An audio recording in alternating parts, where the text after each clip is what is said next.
Well, Penny, tell us a little bit about your Tanya Abbey adventures and the latest in the series, Camp Max. Yeah, so this was a series that I started writing basically because I had a question.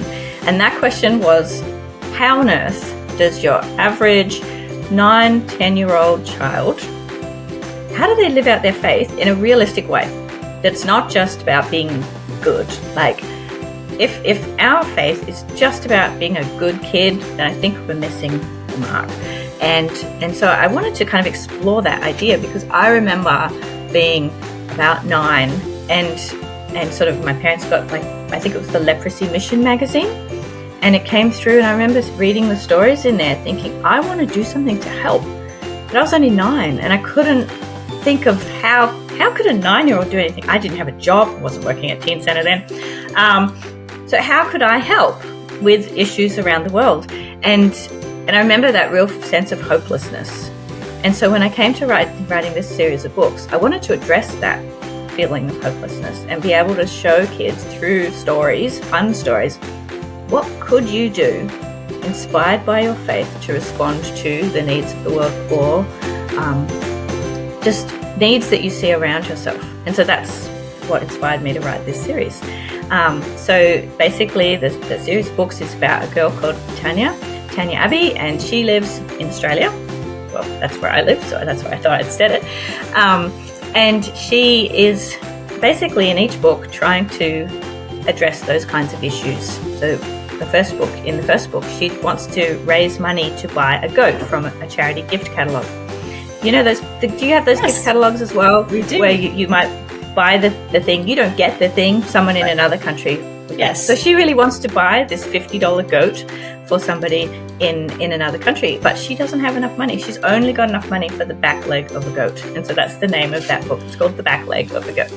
So she has to come up with a plan with her friends to raise the money. And along the way, she's also learning what it means to be God's friend and to be God's child. And does that influence the decisions she makes? In the second book, she wants to go on this advocacy march to prove to her teacher what a good student she is. And the advocacy march is about clean water.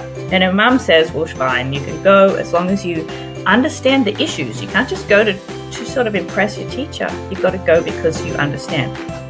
So I thought to myself, how on earth can I make my 10-year-old character Tanya understand the importance of clean water? Well, of course, I'll bring a sewage disaster into the story.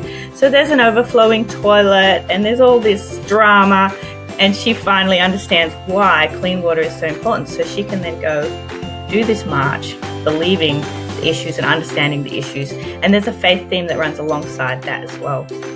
In these books, I really wanted to make sure that the faith theme intertwines with the plot of the story in a way that you cannot separate the two. They really interplay with each other. And then in Camp Max, which is the most recent one, Tanya really wants to go on a camp, like a summer camp, with her best friend Emily.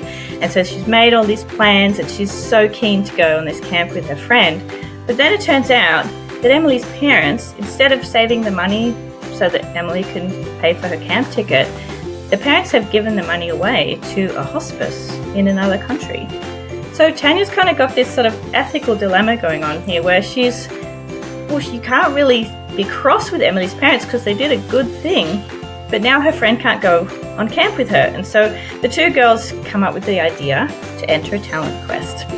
And because the prize of the talent quest is a ticket to camp. But of course, things do not go as expected. And so in that story, I'm really exploring ideas of generosity, of how faith impacts friendship, forgiveness. There's a lot of kind of complicated themes in that story, but very real. I mean, it doesn't matter how old you are. When our faith hits reality, there's sometimes a bit of a wrestle that we have to do. And so that's what I've been exploring with these books. I really love them because I get to be real. I love that. And to take these, very complex ideas, but make that 9 and 10-year-olds are, facing. They're starting to think about the world outside of themselves a little bit, and feeling that hopelessness is, I'm too small, I have no money, I'm just a kid. It's like, well, no, there's a lot of power in being a kid, and even in the Bible, there's tons of children that did amazing things because of their faithfulness, because of their willingness to step forward. And I think that that's something that we can give our kids through books like your series, and just reminding them that their faith is not in opposition to their actions, like they can work together. And I love that for young kiddos. Very much. Too fun.